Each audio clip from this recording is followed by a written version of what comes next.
ஒரு அழகான பச்சை காட்டில் ஹாப்பி என்ற குட்டி முயல் சந்தோஷமாக துள்ளி துள்ளி விளையாடிக் கொண்டிருந்தது.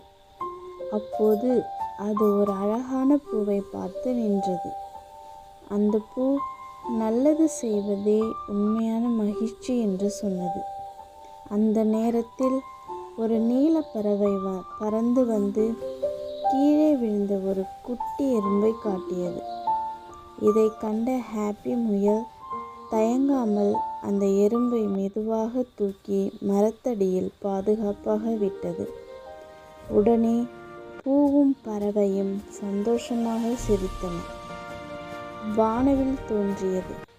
ஹாப்பி முயல் குழந்தைகளுக்கு கையசைத்து சிறிய உதவி பெரிய மகிழ்ச்சி என்று சொல்லியது.